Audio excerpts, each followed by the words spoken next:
What's up, YouTube? Bobbles and Ball Cards back with another video on this lovely Wednesday. Hope everybody is having a good week so far. Man, I know I got Monday off, but it's felt like a long week already. Um, what's up, Chili's? Thanks, man. I just wanted to get on this evening. I wanted to talk about different aspects in the hobby today, and we all hear about it. Um, you hear about investing in cards all the time. You hear about flipping cards all the time. Um, One thing that I have noticed that we don't hear as much anymore is collecting. We don't hear a lot of sports card collectors anymore. Um, and that's kind of bothersome because, you know, I know there's a lot of new people in the hobby, a lot of new people in the hobby, um, that may never have been into sports cards before. Um, Chili's, I cannot yell because I live in a neighborhood and I don't want everybody to hear me yell. Um, but anyway, I just wanted to talk about those three topics: investing, collecting, and flipping. Now, investing can come multiple different ways, flipping can come multiple different ways. But collecting, I think, is where that's been around for years and years and years and years. Um, I discussed with y'all, I don't know, a month or so ago. Somebody asked me when I started collecting, did I ever take a break from collecting, and that sort of thing. Um, and I get wrapped up in, I guess you would say, the investing and the flipping side of it. But here lately, I have gone back to the roots of what brought me joy with sports cards to begin with, and that's the collecting side of it. Um, and I got I got a few things that I want to discuss throughout these three topics. Um, One of them is gonna be the hot thing that everyone is talking about, and that's Project 2020. Um, that side of it, I want to discuss. I know a lot of people are talking about it. I know I talked a little bit about it. Um, and so, anyway, I'm just going to get into that. Um, I'll start with the investing side of it. Um, I'm going to tell you, I don't really go at sports cards as far as an investment. Um, Outside of grading cards to sell them versus selling them raw, I feel that is an investment side. Um, Thank you to all of those that have congratulated us on the 400. Um, what, you know, when I look at investing, um, there's obviously short term investments and long term investments. And I showed you guys, I think it was a couple videos ago, about cards that I purchased that have exploded in price. I mean, like the LeBron or the Kobe that I bought for $29 and it's like 300 now. The Shaq I paid $9 for, and it's like 150. You could look at those as being investments, but I'll be honest with you. The only reason I bought those was because I've gotten drawn back into collecting. And were they good buys? Sure. Did I buy them with an intent that they were going to go up to the value that they're at? No. To be quite honest, I bought them because majority of those were cards that either I had when I was younger and I wanted them again because, I don't have my collection from when I was younger. Life happened. I lost, a lot of my things from my childhood. Um, or it was cards that I wanted from my younger years when I was into collecting, but I couldn't afford that now I can. So you could look at those as investments, but and that's where some of these topics can like merge together. Um, I bought them as a collector, but at the same time, with the growth that they've had, and if they grow more, they could be an investment. Because when I get older, and if I pass them down to my kids, or if my kids ever have kids and I have grandkids, and I hand them down, and these prices have gone up, or sustained to what they're at now, um, then it was an investment because, that could go towards their future. Um, but in today's market, did I buy those as an investment? No, I bought them as a collector. And I can't remember who it was, but somebody said, sell, sell, sell. I could make a hell of a profit on those cards right now. I know this, but I don't want to sell them. I did not buy them with the intention of selling them. In fact, I'm still to this day looking for cards that I want to add to my collection before they get out of hand.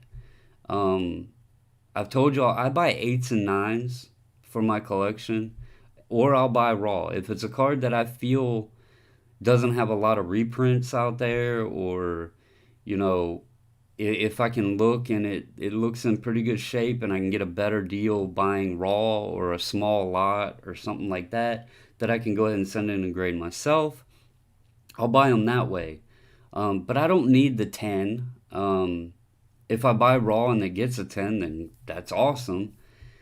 But I buy them just simply to put on the shelf back there or add to my box, that I'm putting all my cards in.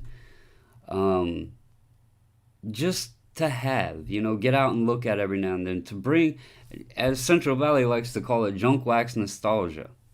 Um, Although it's not really the junk wax era that I buy, some of it is, but it's more about remembering where I started and what got me into enjoying cards. I mean, when I was a kid, I told y'all the story. I loved cards, um, and I think we need to look back at that. There's so many new people in the hobby today that are only looking at a dollar sign on a baseball card. Um, and that's where things get a little crazy.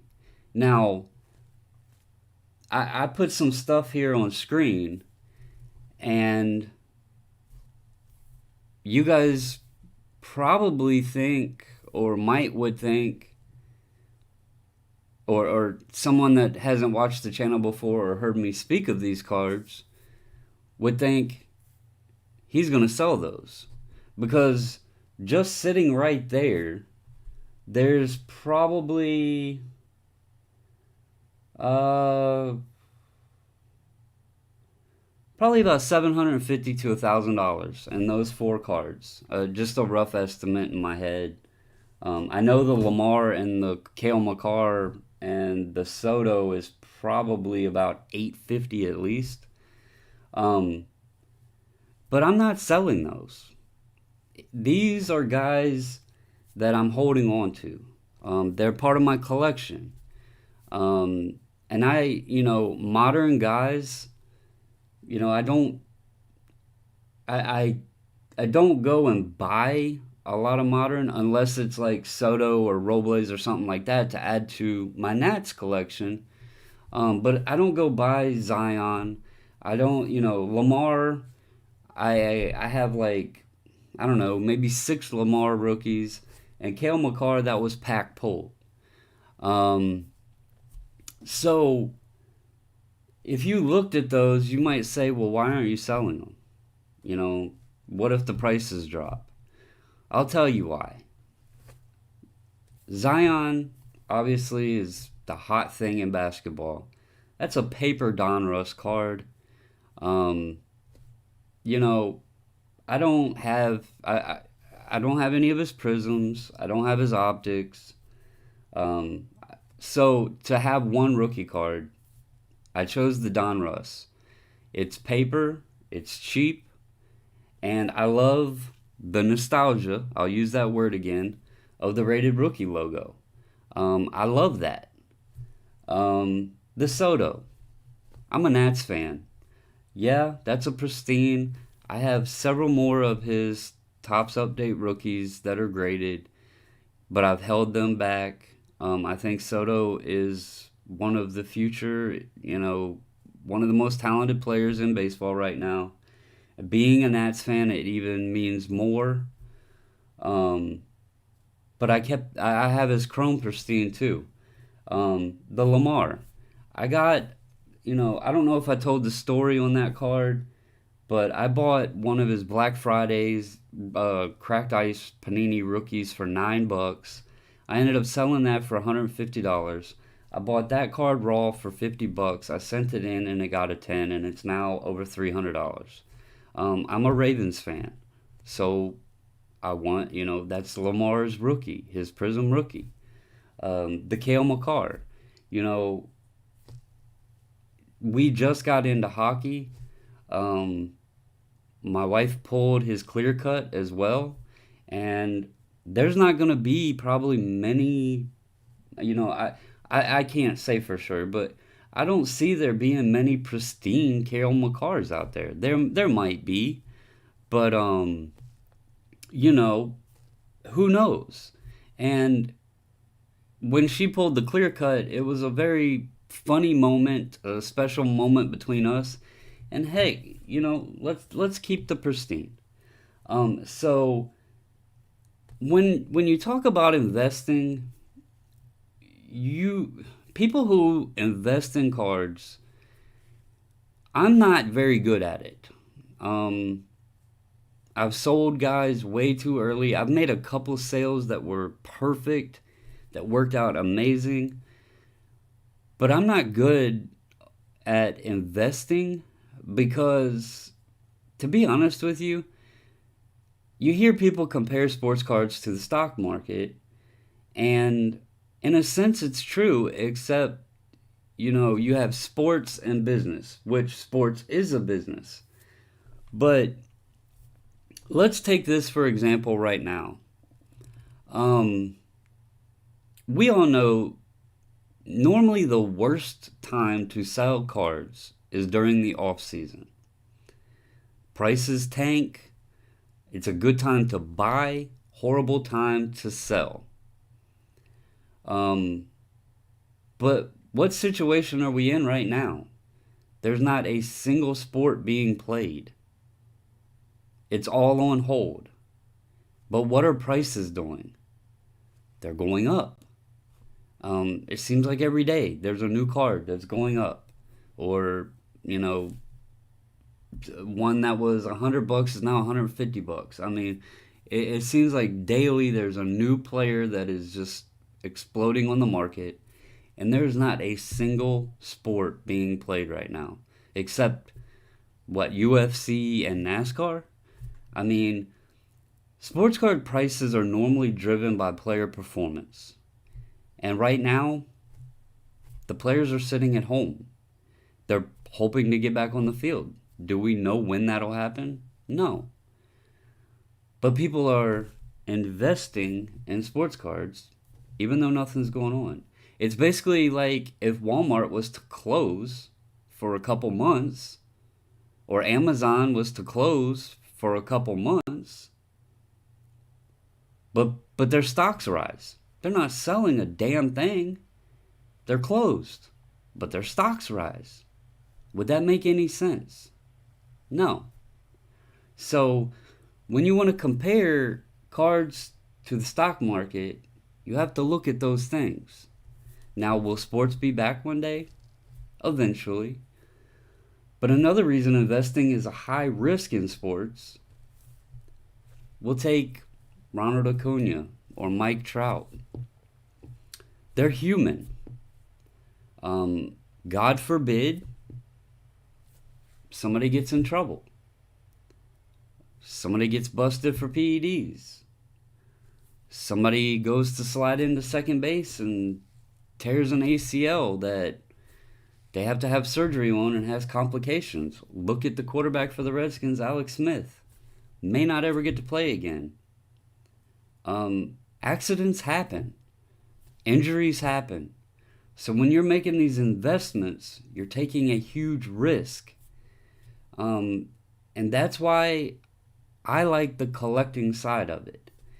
My investments are buying low, buying these paper rookie cards, or even the Chrome or Prism or whatever, grading them and selling them. Do I hold on to everything? No. The cards, like I said, I have a couple Soto set back.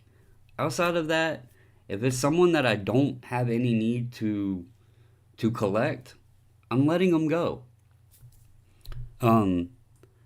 So my investment is my return on what the card's great at. And it's a low risk investment because, I was discussing the other night with Rascal, and I just want to let everybody know I did call him. He got in touch with me. I called him, and we actually had a good discussion. He came to the understanding on what I was talking about, and we talked for quite a while, and we, everything's cool. He actually asked me some other questions because he's getting back into cards, and so it was nice, even though there was differences, to talk and get to an understanding of everything. So anyway, guys, take caution when you're investing. And like somebody just said, talked about Guns' Brady's. I watch Guns' returns. He's doing some pretty smart things. I seen, I think it was today, maybe, he had a Jerry West rookie. Jerry West is a legend. That card has potential to rise. Jerry West has done great things with the Lakers as a player and as an executive. Was that a smart buy? Yeah, because he doesn't have a risk of Jerry West breaking his ankle or, going 10 games in a row with, bad shooting performances or whatever. I'm not saying Jerry West is immune to getting in trouble, but he seems like a pretty good guy, so I don't think that would happen. But when you're investing in the modern guy, you're basically taking a risk on future potential that is unknown. That is where the comparison to the stock market is. When you're buying into a low company that is unknown, you don't know if that company is going to exceed expectations or if they're going to fall flat on their face and file bankruptcy within a year or two. So just take caution on that. When it comes to collecting, guys, collect what you love. If you've collected in the past, go back to your roots. Collect what made you fall in love with this hobby. If you are into modern or if you're new to it, pick a team, pick a player. And it doesn't have to be Zion or Ja. It doesn't have to be the big name. Um, Find a guy that you connect with or that you enjoy watching and build a collection on it. If you have kids, try to get your kid involved. Try to find a player that maybe your kid, you know, gravitates to and get them involved. Build a collection for them that they would enjoy.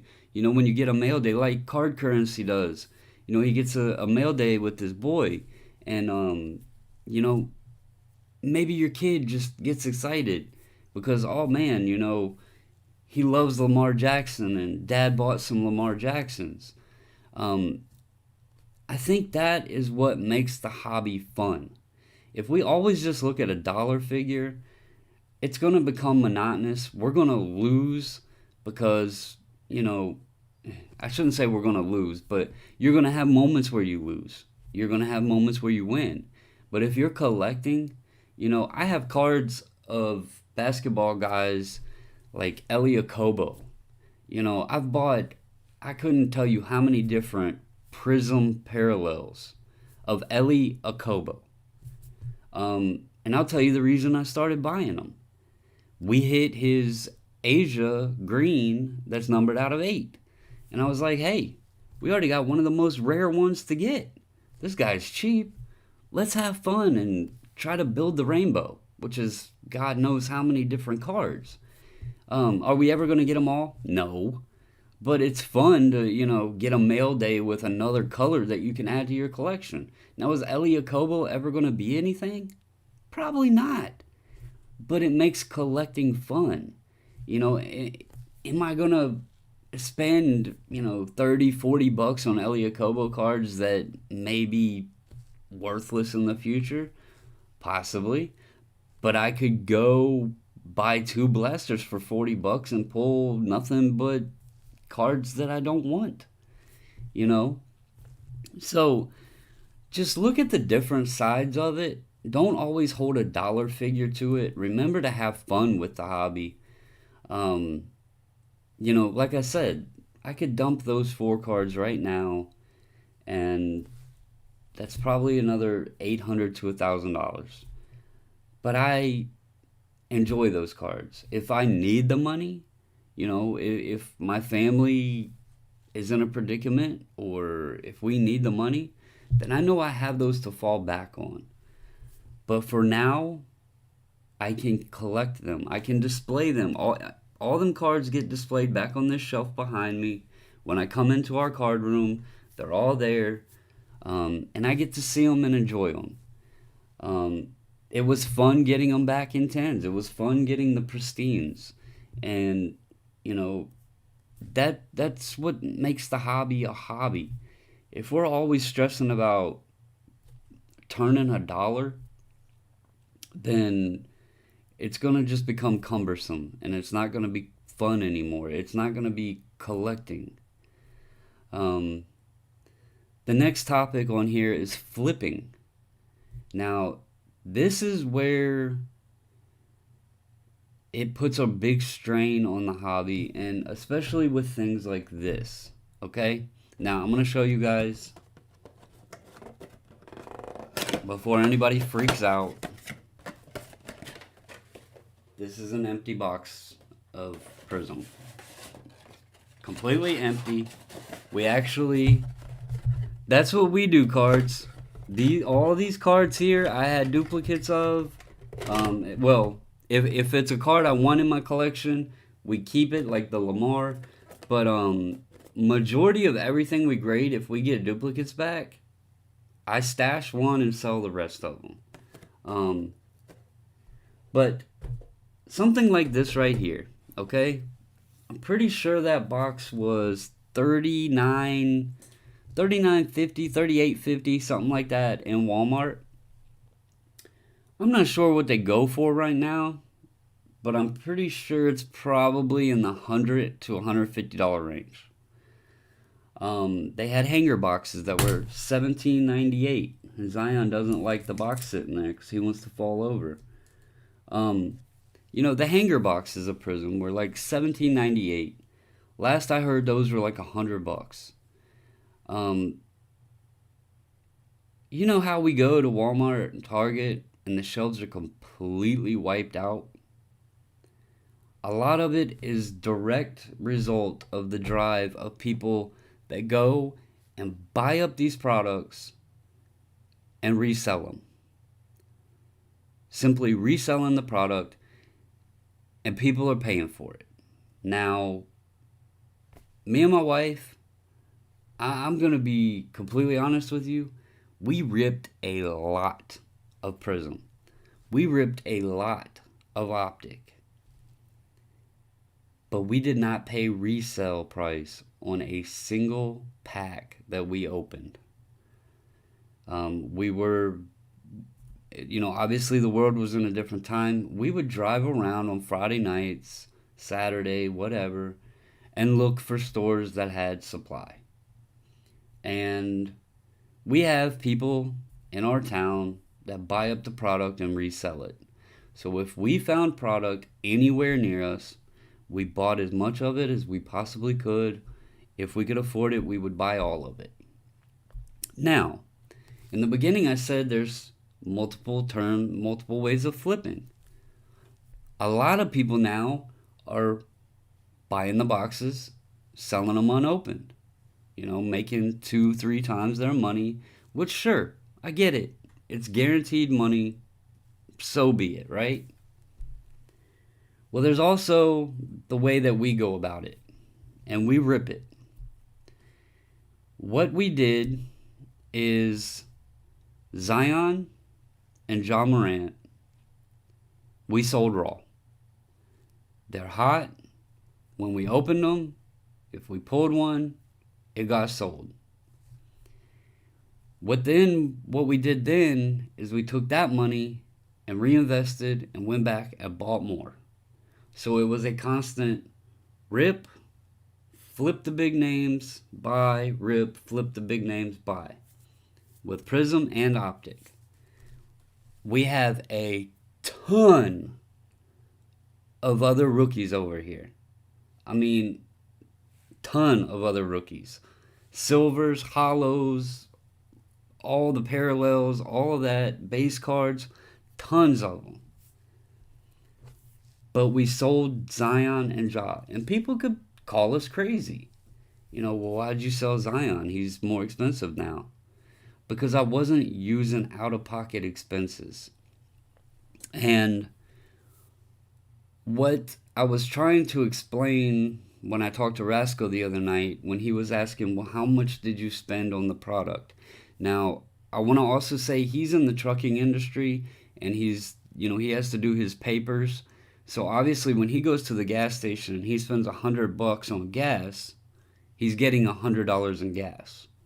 You can go to Walmart and spend $50 on that mega box, and you could potentially pull $1,000 card.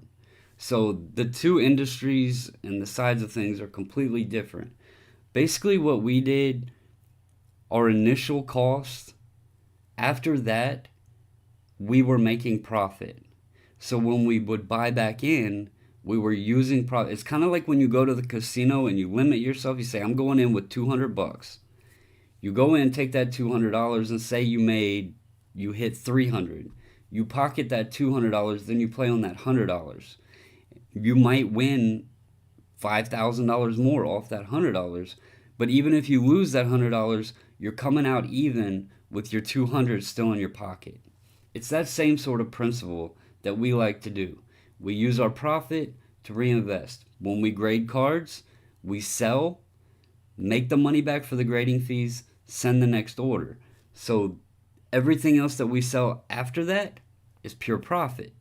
So that's why when I did that example, I used raw values, because I could not give a true example of how much it cost, because majority of our purchases are done off of profits of selling cards.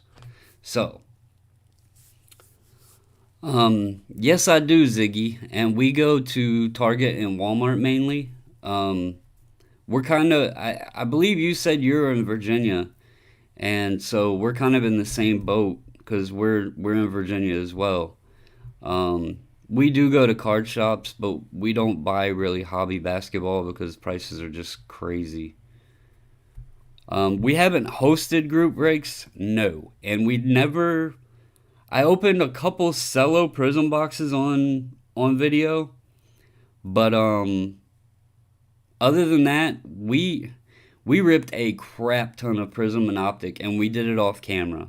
This was before the channel became popular, and I was just noticing people didn't really want to watch me open cards, so I kind of got out of that. Um, but maybe in the future, if we can, come up with some product or something at some point. But we actually, let me take that back, Wolf. We have actually done breaks, but it was with our friends in North Carolina that are big time breakers. We used to go down and visit them, and I'd get on and break with them over the weekend and stuff. So I have done breaks, just not our own breaks. um, but anyway, that's the side flipping. And if you guys do that, that's your own personal thing. Um, Personally, I think it takes the fun away from the hobby. Um, it's it's the cause of Mosaic being so expensive. It's the cause. I'll be honest. It's pretty much the cause of Prism and Optic singles being the prices that they are, because so many people could not get their hands on the product without paying an enormous amount that they have to buy the singles. And that's where it gets into that demand phase. You got all these people wanting them, so it's driving the prices up. So it's good for people that sell singles, um, but it takes the fun out of it. I mean, it just really takes the fun. It's nothing like opening, a mega box and pulling a card out of a $50 box that right off the bat you can sell for three, four, $500 or more. Nothing in the world feels like that. Um, so, well, Ziggy, I can help you out. You'll probably never find anything in Culpeper. I'll just say that you'll probably never find anything in Culpeper.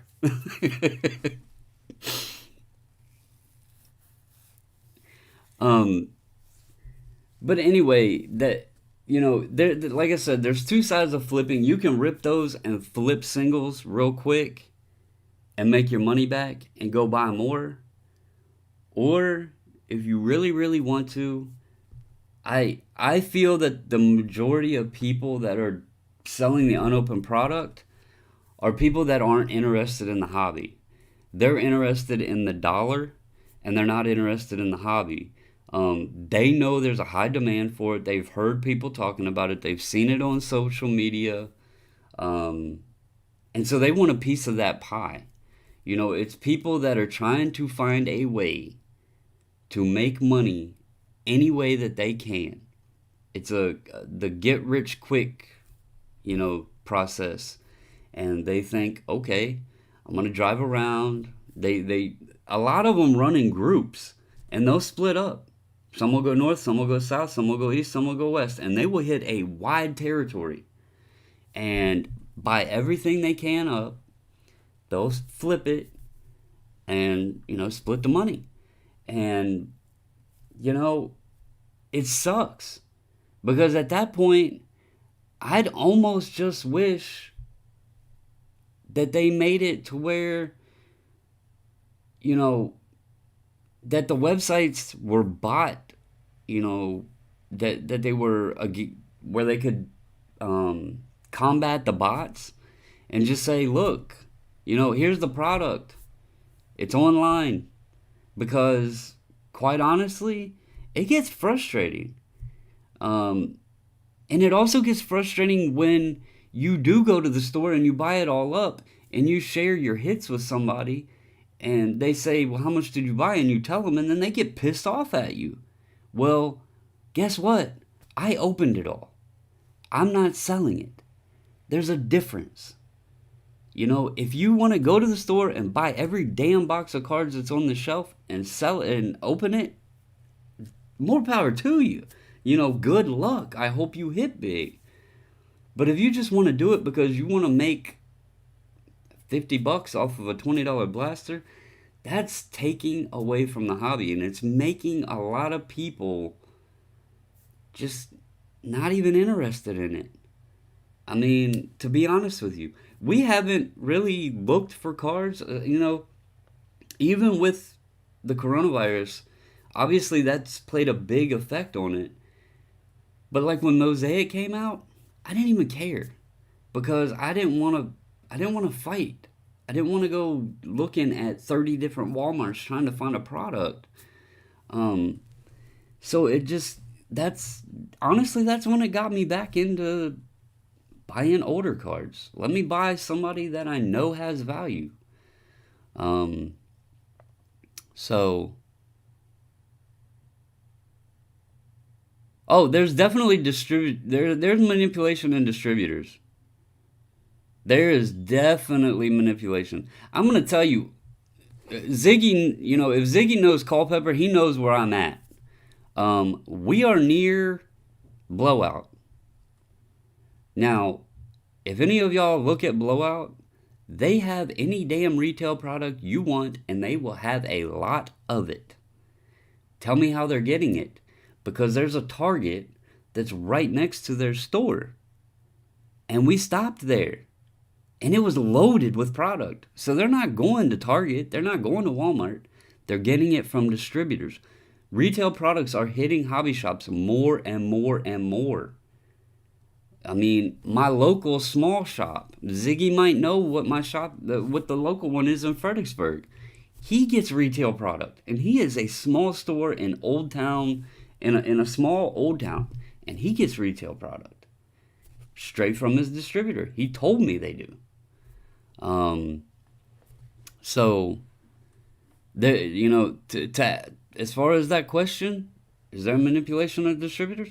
Sure, they're getting the product. Blowout got, I don't remember when it was. I want to say February. They told us they were getting a huge batch of Walmart hangers of Prism at $100 a pop. Where'd they get them from? Why didn't they show up to Walmart? If that's a Walmart exclusive product, why didn't it show up to Walmart? Topps Chrome Update, that's a Target exclusive product. Why didn't it show up to Target? The distributors, they feed the hobby shops. Why?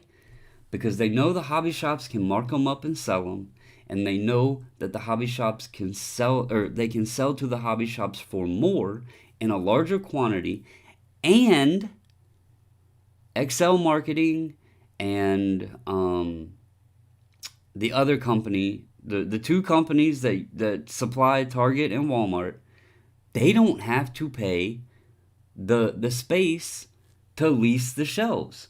So they can get the product, sell it to the hobby shops, sell it to the distributors, and it's saving them money and they're making more on it. So it all plays in together, but it really makes it frustrating as a collector and as someone that enjoys ripping the product. Even when we don't hit anything, it's still fun. Um, but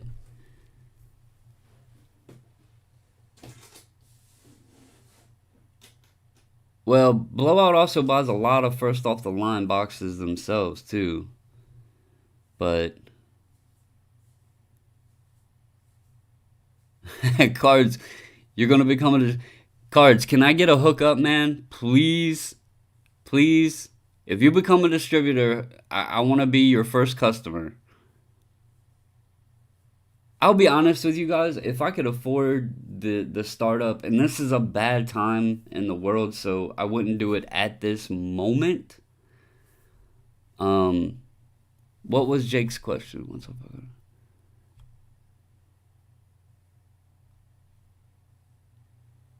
No, if you have the card in a penny sleeve and a top loader, you're good, Jake. You could get what they call team bags and put your top loaders in them. That way the cards won't come out, and it also won't scratch up the top loaders if you want to do that. But as far as putting them in a top loader, I mean, I have stacks of cards around here in top loaders. Yeah, look, right here. See? I have all them top loaders stacked. You're good, man.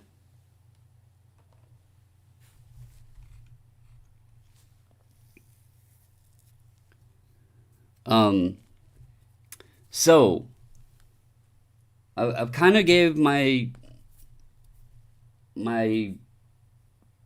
spiel on flipping and collecting and investing. I want to talk about the all heralded Project 2020. And I know Ziggy No has been heavy on this product. Um, I seen he was doing a spreadsheet and everything. And I know a lot of people are talking about it. I know those back pages talked about it. Um, I know Natsman talked about it last night. Uh, I can't even name everybody that's talked about it. And I don't want to get into a big who's right, who's wrong.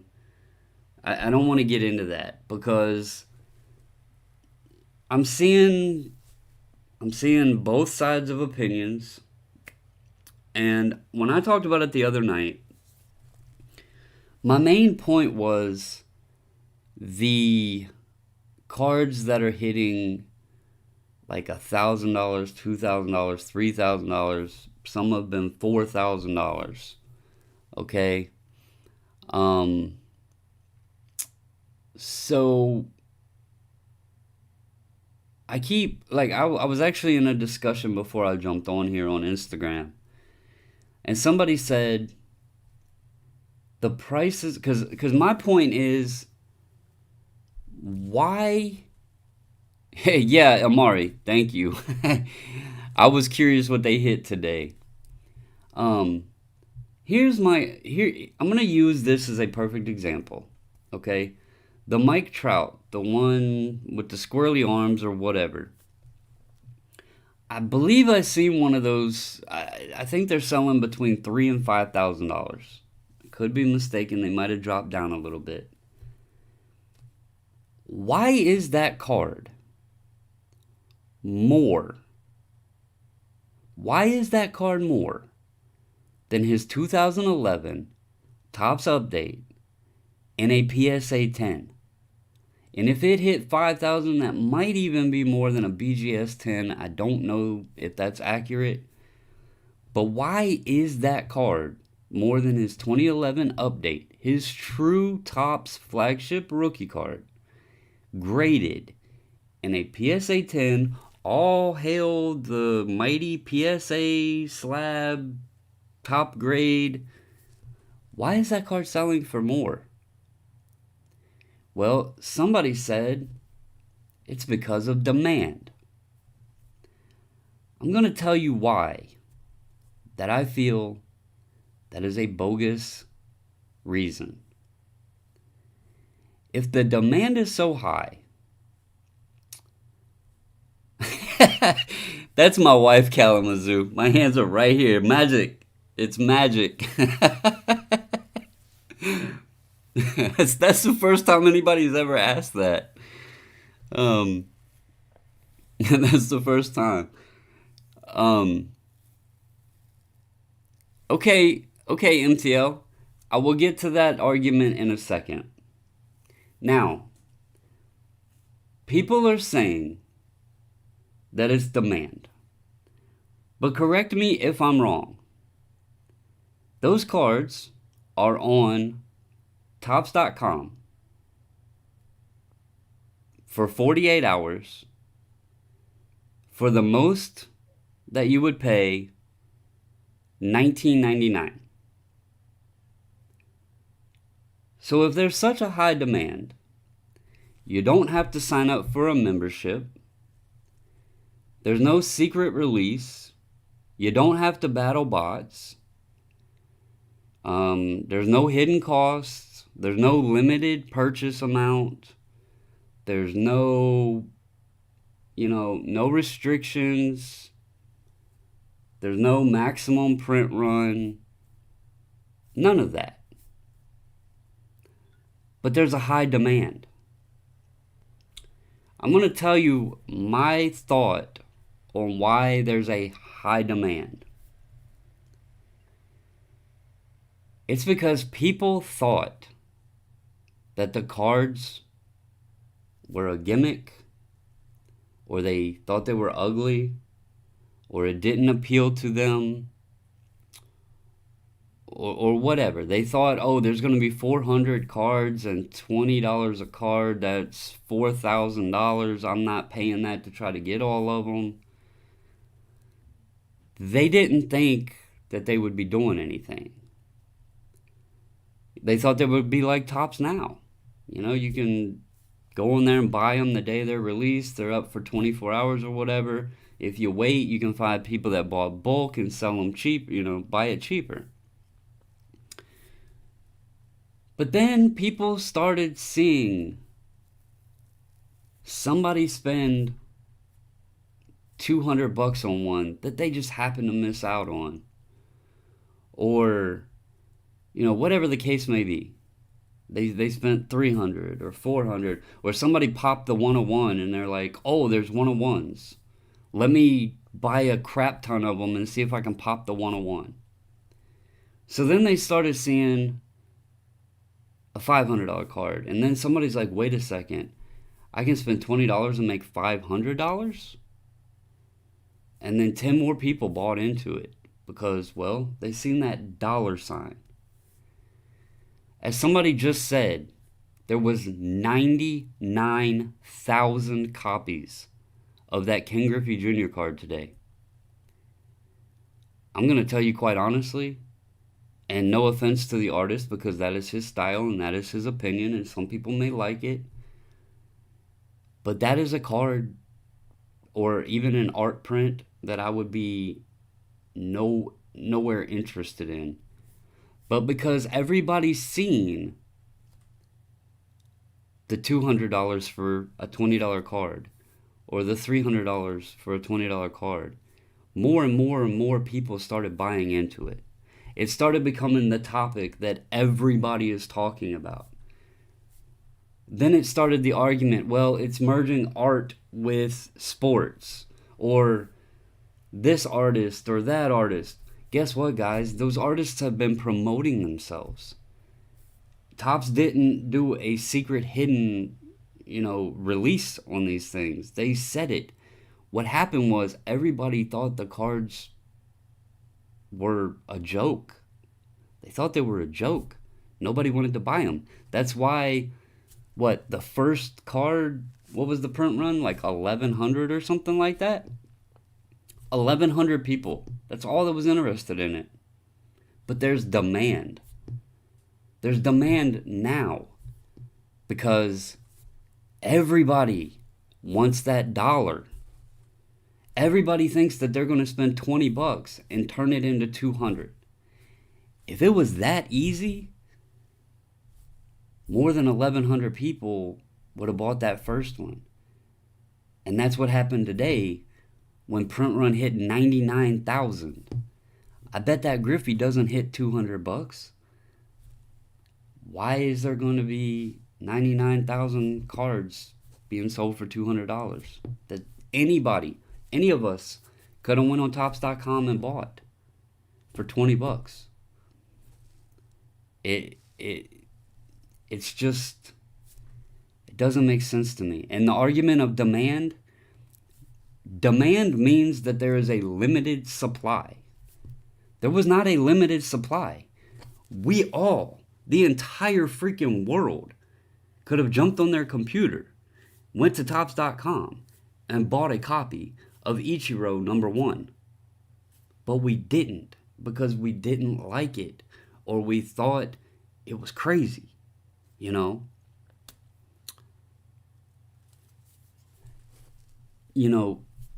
That's just my opinion on it. And I've also heard some other people, and I'm not going to mention names, who are praising it.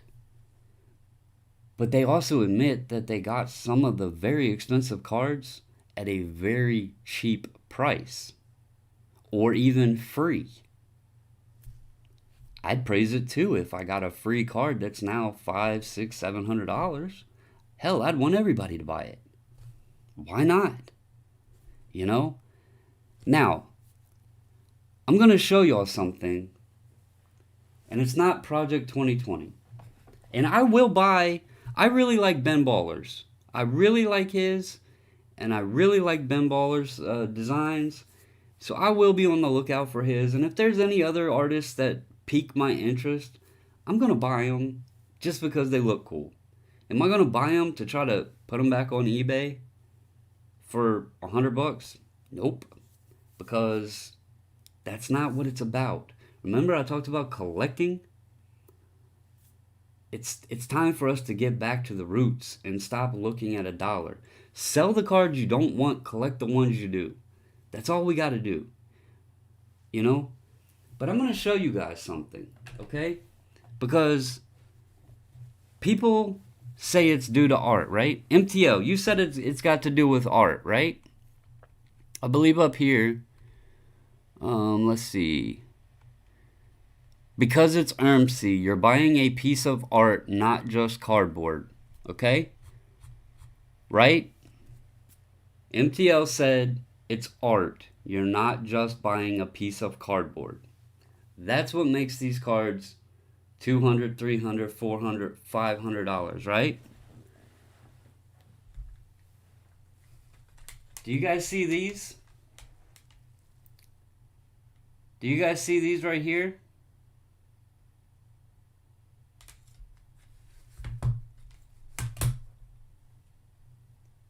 See this? Canvas collection?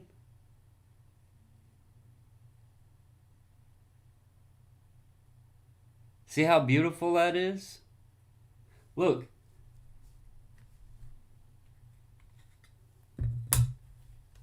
I'll take it out and show you. See on the sides, there's even paint on the sides. See that? See that paint up there?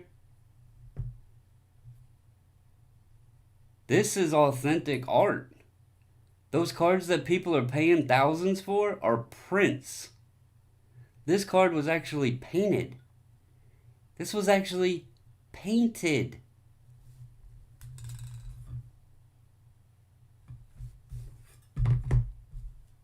So, it's not just a piece of cardboard, it's a piece of art, right?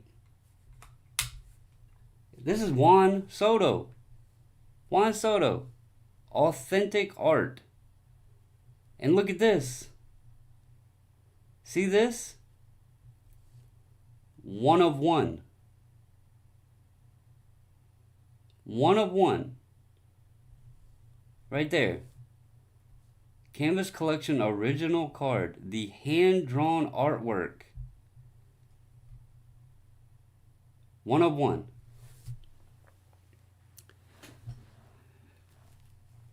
Here's the thing, MTL.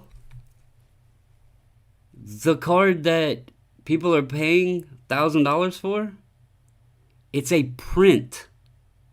It is a print. This is actual art.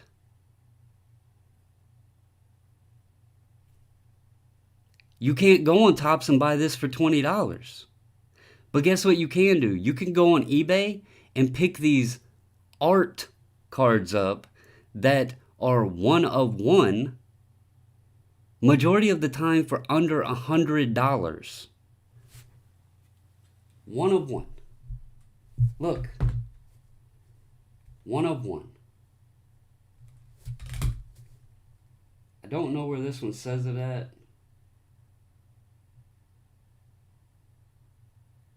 But this is also a one of one.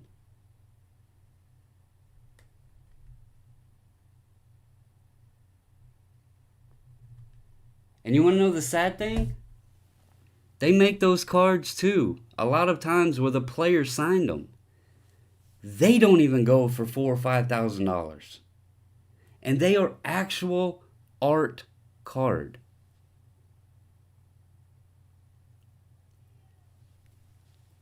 But card currency, why is it limited? Why is it limited? Because people didn't choose to get on and buy them until people were paying outrageous prices. No, this is not a print. This card isn't a print. Look. I'll show you again if you missed it, ill.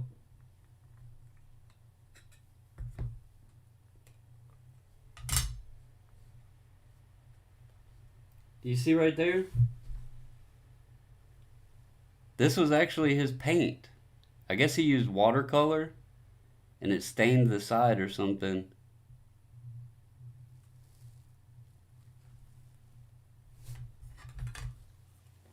It's only for sale for 3 days. But now that the cards are being talked about all over and people are spending big money on them, there was 99,000. 99 times more than the original ones, than the first few. I'm just saying. There's a false sense of scarcity there. Everybody is buying them now because nobody wanted them in the beginning. In the beginning, the cards were a joke. Everybody, even people that are buying them now, said, I thought it was ugly. It didn't appeal to me. I didn't like it. You know? But now that the cards are under, inflated to no end, they love them. Why? Because of the dollar. That's why. This is original art. Nobody else has one. This is original art. This original art. Nobody else has one. Same with this. This is an ugly picture. I'll tell you right now. This is an ugly rendition of Victor Robles. But nobody has one.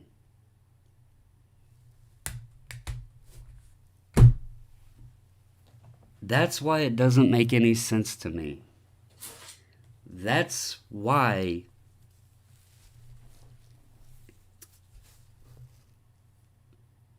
card currency, if anybody can prove to me that these artist fans, and not just their Twitter fans or Instagram followers or whatever, I'm telling you,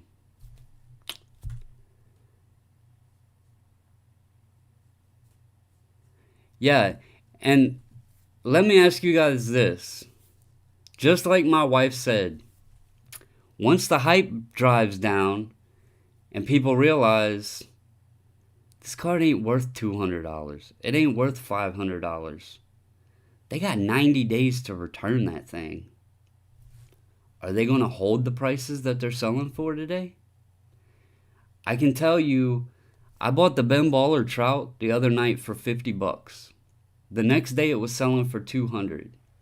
Today I seen them selling for $125. The prices are going like this. How many people, if they paid $300 for one, and say 45 days from now when the hype wears off of it, and I'm just speculating right now, but let's say the hype wears off of it because the people who truly wanted them and weren't investing in them stop buying them, or people are leaving them on eBay, how many people are going to file for returns? Because it happens a lot. How many sellers are going to get busted with that return claim where they got to pay somebody $500? We all know eBay sides with the buyers most of the time. What happens in that situation?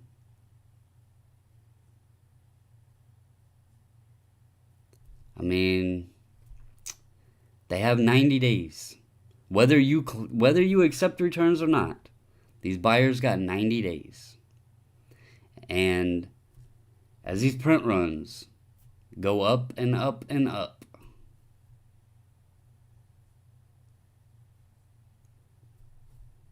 That's another problem, MTL. I I appreciate what Gary Vee does. I appreciate the man. He's a very smart man. But why do we need to listen to Gary Vee to go buy something? Why is it only when Gary Vee says a name that prices go up? Why can't we choose who we buy? Did Gary Vee tell me to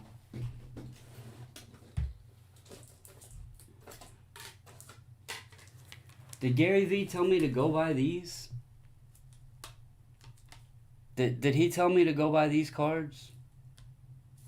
No. Gary didn't tell me to buy them. My love for the hobby told me, go buy Emmitt Smith. Go buy that 89 score Barry Sanders that you always wanted.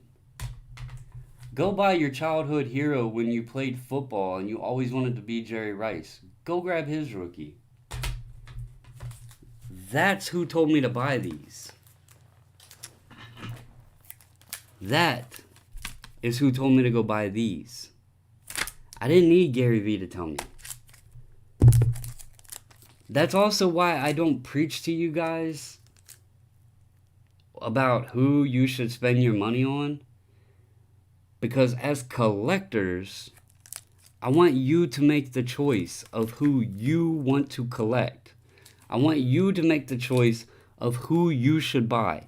Now, I can do little videos like I did about 2019 update and give some statistical numbers, a player's actual statistics and what their prices are, and do a comparison there and let you make the choice if you think Tommy Edman is worth buying, if you think Brian Reynolds is worth buying. But I'm not going to tell you to go buy somebody just because I like them. Or, I'm not going to tell you to go buy Elia Kobo because I went and bought Elia Kobo. To love this hobby, to enjoy this hobby, you have to find what you love. We got to stop, Natsman was, he made a comment one day. It was, be a wolf, not a lamb, or something like that, I believe it was. Why do we need to let someone tell us who to buy?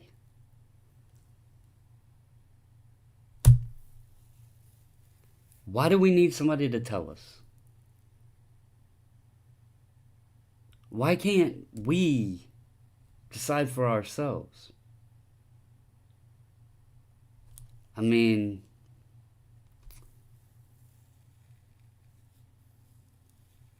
Kalamazoo, I'll tell you the main reason. Look at these. These aren't 10s. These aren't 10s. My LeBron's not a 10. My Ricky Henderson, my Gretzky. I'll show you.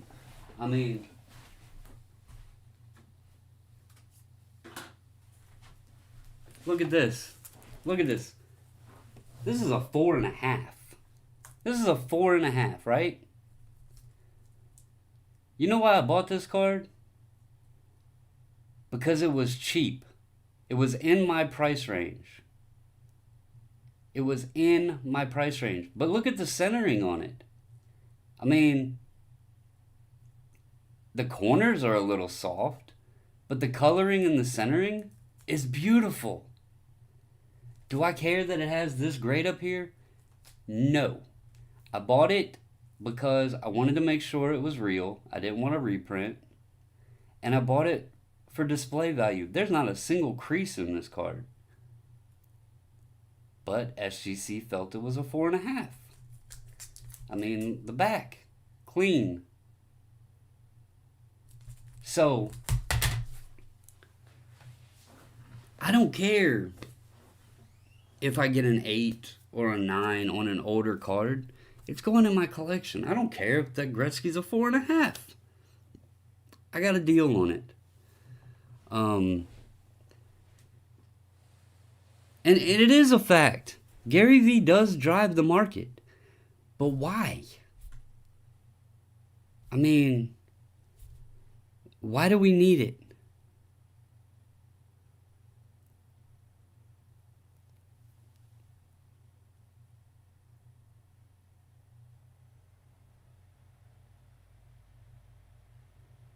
I I'll tell you this. I have met and had personal connection with several athletes. I don't know how many of them actually buy a lot of sports cards. There might be some, but I don't know that all of them are buying sports cards.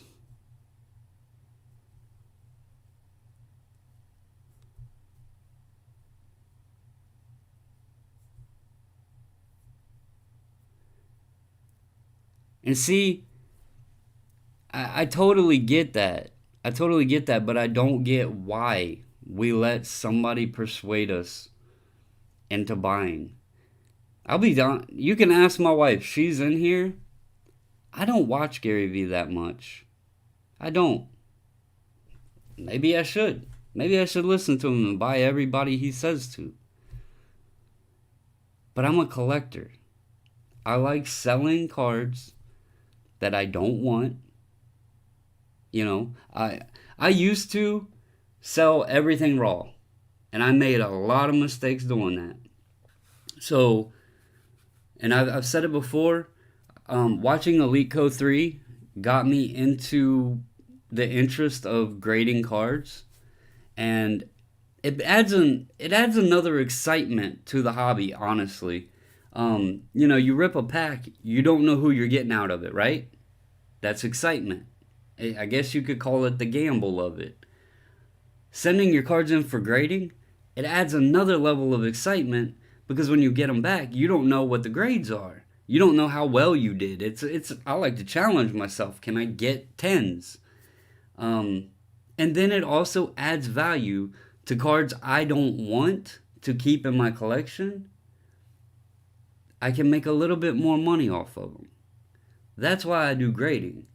Um, but yeah, I mean, if you want to sell all your cards raw, actually I'll show you guys.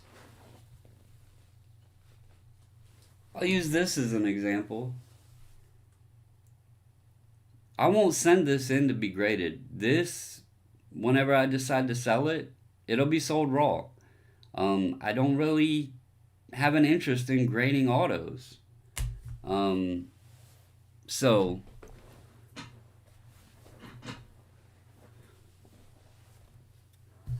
that's exactly right, cards. If you are a true fan and a true collector, then then you'll know who to buy, who's worth buying at what price. I'm gonna tell you right now, okay? Y'all want me to tell you somebody you should invest in? And I don't like the guy. Cards. If you follow Filmington, you've seen he's picked one up. I have been looking at them. I let one slip away that I had on my watch list and somebody bought it. That's Tom Brady. I'm a Ravens fan. I don't like Brady, but I can respect him. The man has 6 Super Bowls. I don't see anyone else ever doing that, unless maybe Mahomes can go on a run with all these new guys. But Brady is going to be a football legend, whether he cheated, whether he, left New England, whatever. Brady's going to be a legend. And quite honestly, a lot of his cards are still pretty reasonable. When you compare him to like what people are paying for Zion Williamson in basketball, Tom Brady's rookies are chump change. So if you want someone to invest in, go buy Tom Brady. It's a no brainer. He can get hurt next year. He can retire after whatever camp or whatever and not even play another snap. That man has written his legacy. I mean, it is what it is. It's a It's a fact. LeBron. LeBron could never jump on the basketball court again. He's wrote his legacy. You know, um, Albert Pujols in baseball. He's probably going to retire soon. That man's wrote his legacy. So,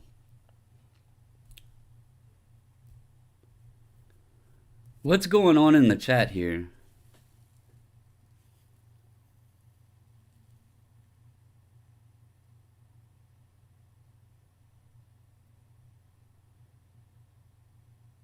I only I don't know what's going on in the chat.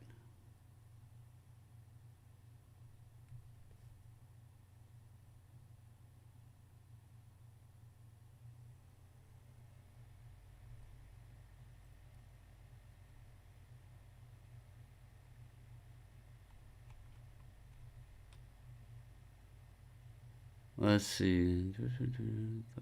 Collector.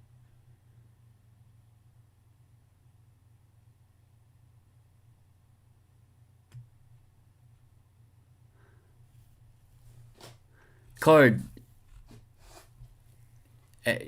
I'll hit you up on Instagram, man. I'll discuss what I'm talking about, and it's not just him. I'll let that be known. There's other people that I feel that try to influence the market. He could tell you to go buy, I don't know. He could tell you go pick up Jesper Boakfist. This dude's gonna blow up.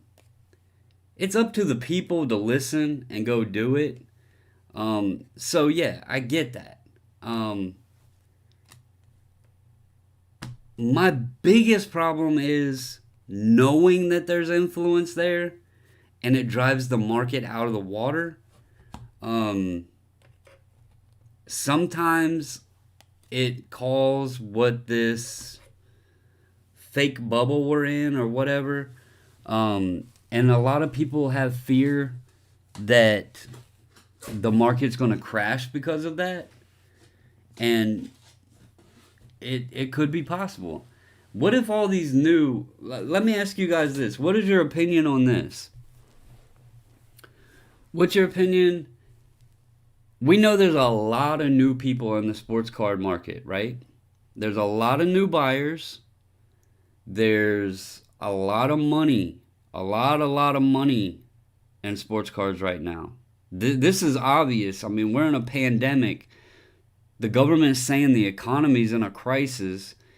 People are begging for more stimulus checks, but we have people spending thousands of dollars a day, on a baseball card.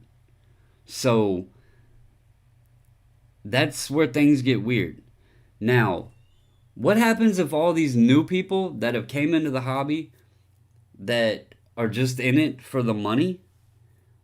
What happens if there's a new toy that comes out that they don't want to play with, or that they want to go play with, and they leave the sports card market? What happens to all those prices that were driven up by those people? Will the market start dipping back down? That I don't know. But it's something to think about, because I've heard people mention that, I guess you call them sneakerheads, got out, they've moved over from sneakers to sports cards. So what if, let's say jerseys become the next hot thing. They start making special limited edition jerseys and everybody wants the jerseys. So all the people that were in the hobby to make that dollar, they're like, okay, I can't spend the money on cards anymore. I'm going to go buy jerseys now. What happens to all those cards? What happens to all those prices? When you don't have the guy that can spend $1,500 on a card that a few months ago was $600, what happens to those prices? Do they dip back down to $600 because more people could afford them? Or do they stay at the $1,500 without the people that were paying that, with no issue, not being in the market and going and playing with the Jersey side of the game. It's something to think about.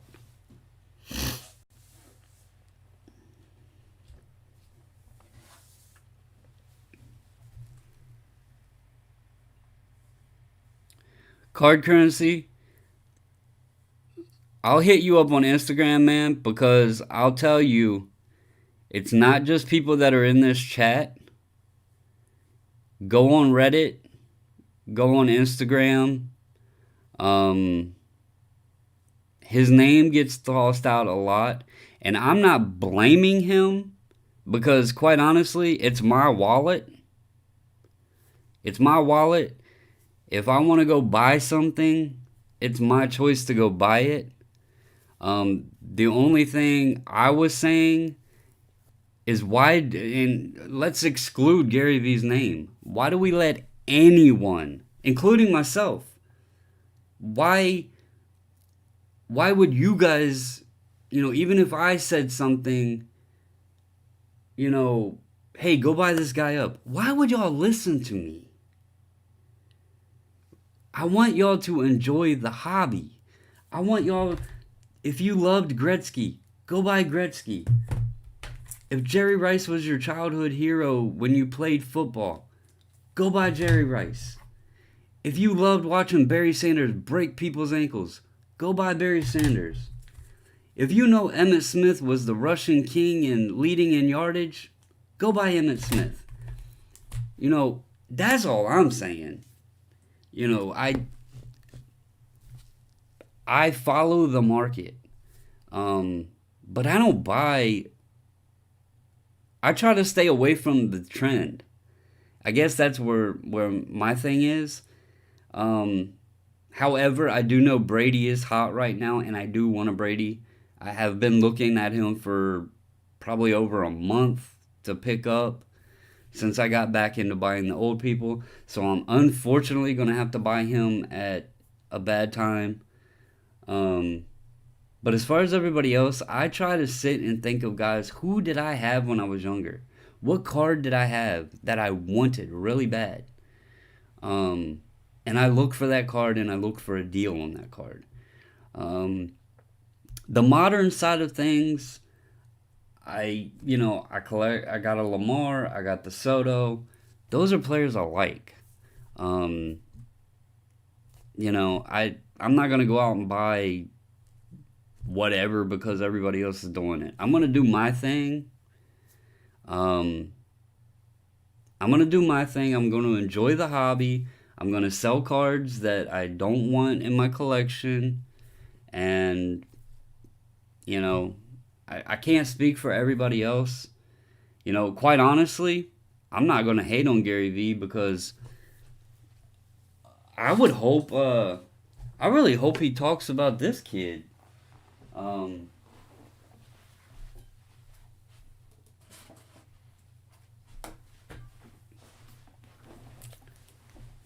I hope he talks about Keston Hira.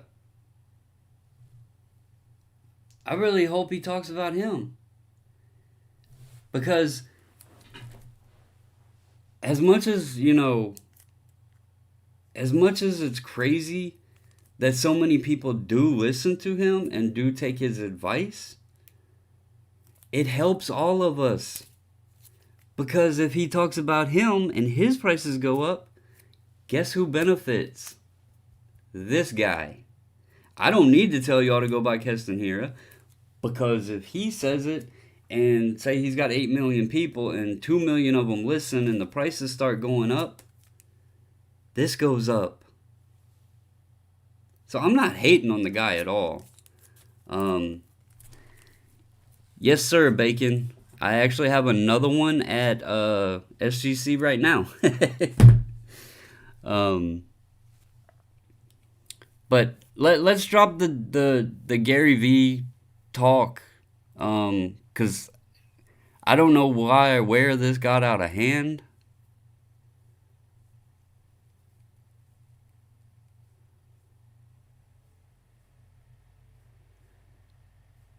If anybody wants to personally speak with me, about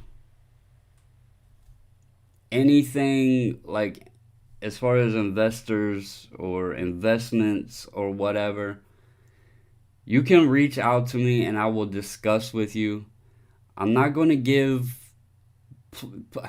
I've told y'all before, if you have a question about and card currency, hey card, real quick, man, real quick. You're in here and you can vouch for this. He's messaged me. Card currency has messaged me and said, "Hey, what do you think about?" He just did it yesterday. He said, "What do you think about hockey?" And I gave him a breakdown. I showed him this Kale McCarr. I showed him. But I also was honest with him and I said, retail can be tough. Hobby is better. He's messaged me and asked me about a player. What did I think about a player? If you guys want to personally message me and ask me about a card, Chili's, he's not on right now, but he asks me, hey, what do you think of this guy? And sometimes people will not agree with my opinion.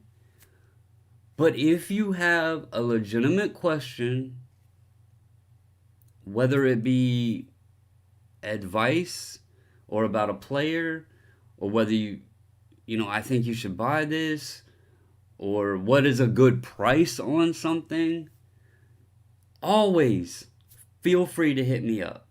I don't want to get on here and be one of those platforms to make it sound like that I know that Juan Soto is going to hit 65 home runs and his cards are going to explode. I'm not going to say that. But I will give you my personal opinion. Hell, a lot of times I possibly have one of the guy's cards. Who knows? If I have something that y'all want and I have it for sale, trust me, I'll give you a deal. So, I don't want to do it, and I don't want to make this channel about that, as far as who you should go buy. But if y'all want to reach me and ask me personally, I will definitely help you out, free of charge. I just want to leave it at that. But anyway, guys, I'm gonna have to talk with my wife since she was able to keep up with the. Exactly, Amari. It's okay to invest. Like I said, when we open cards, we pull out players that I feel could be potentially worth money or already are worth money. We'll send them for grading and I'll sell them. But you have to enjoy what you're doing. You're spending your hard-earned money on these cards. You need to enjoy it. Sure, dollars are nice, but cardboard is fun. So, that's what it's all about. If this is a perfect example. This is a card from 1986, older than some people that are even in the hobby today. 20-year-olds, this card was 14 years before their time. This is from 1979. This is why I wanted these cards when I was younger. And now I can have them. I'll be 40 years old, but I finally got them. It's that dream when we were a kid and now we can finally get them type deal. And guys, we gotta have fun with it and not always look at that PayPal account or that sort of thing. We gotta take it back to the roots, have fun with it, or else it's gonna weigh us down. So anyway, guys, what?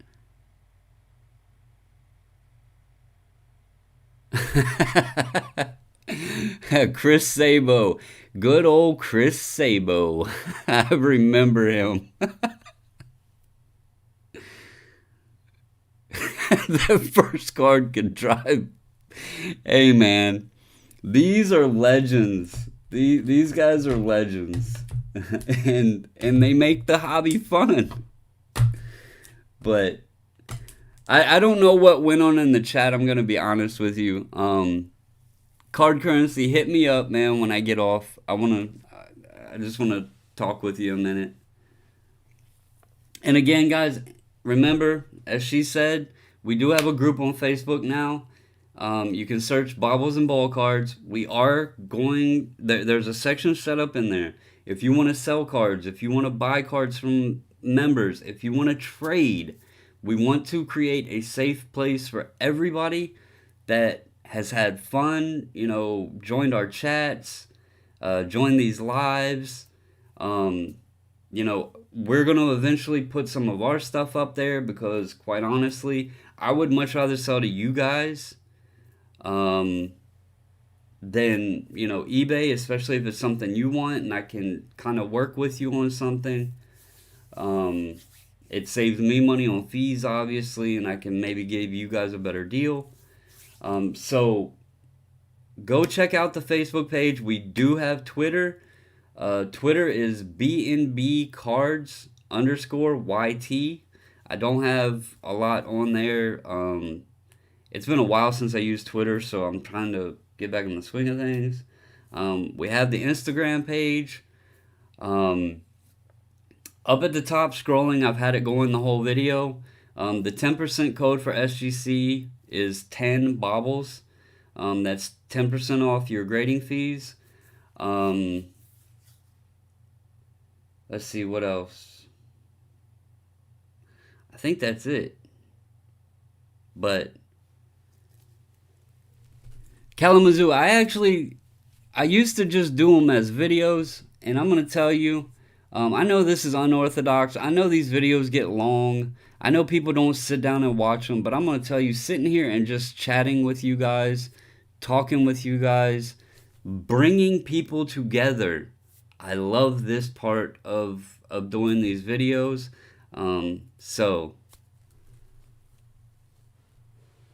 Ziggy, we just started Facebook, so my wife has joined some.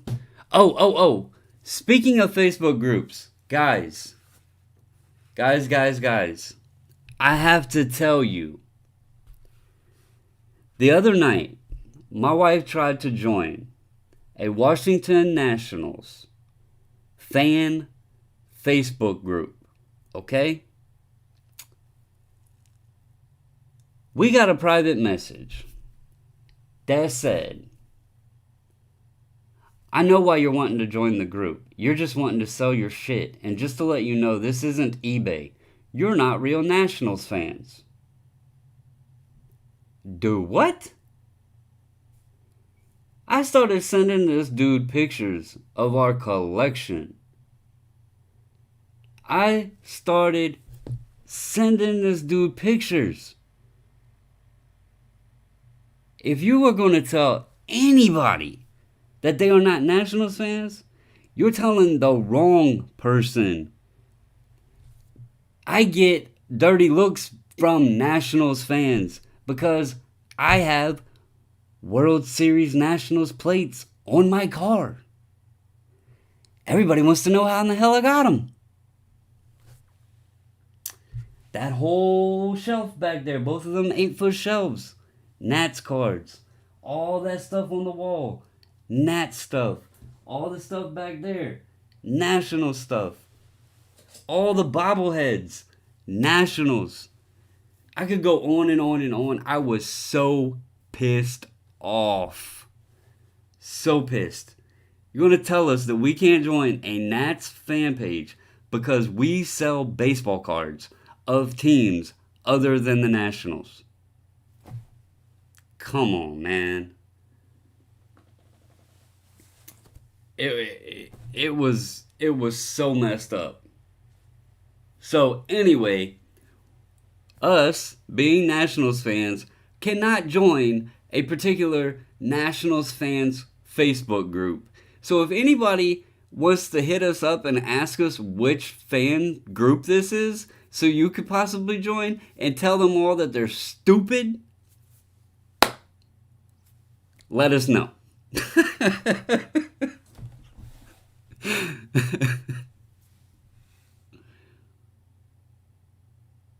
Oh no, Ziggy. He didn't ask us a simple question. And when my wife told him, he said, "No, I'm not wrong. You're just trying to sell your stuff." I'm going to tell you right now, I have more of those Sotos set back. I have more set back. I had 10 of them. I did sell a couple because, well, what am I going to do with 10 of them? But I have a couple more set back. I would let one go to the right person, but that pristine, it won't go anywhere. The pristine that's over there, it ain't going anywhere.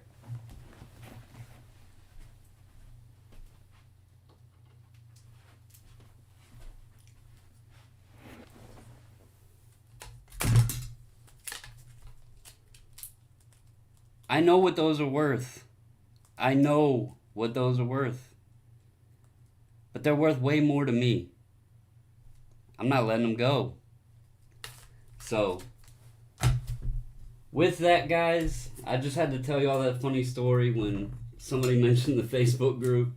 Because that was pretty hilarious being card or being accused of not being Nats fans. Anyway, I appreciate all you guys, man. It's 10 o'clock. It's normally when I try to get off of here so I can get my old butt ready for work tomorrow. But tomorrow is Thursday. We're getting to the end of the week. So let's get through it, guys. And again, I don't know what all went on in the chat tonight. I hope there is no hard feelings between anybody because I do know Card Currency is a really good dude. Everybody in here, I enjoy all of you. I appreciate all of you. I love y'all getting on chatting.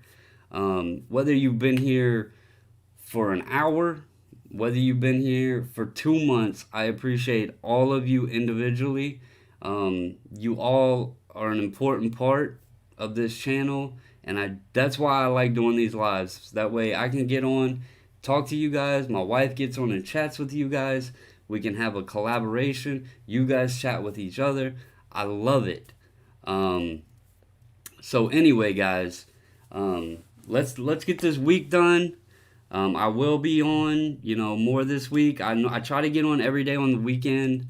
One thing I will tell you, those of you that have been around for a while, my grandmother actually was released from the nursing home today, so she is back home. I'm going to try to, still do like I do, because I won't be up there late if I go visit her or anything.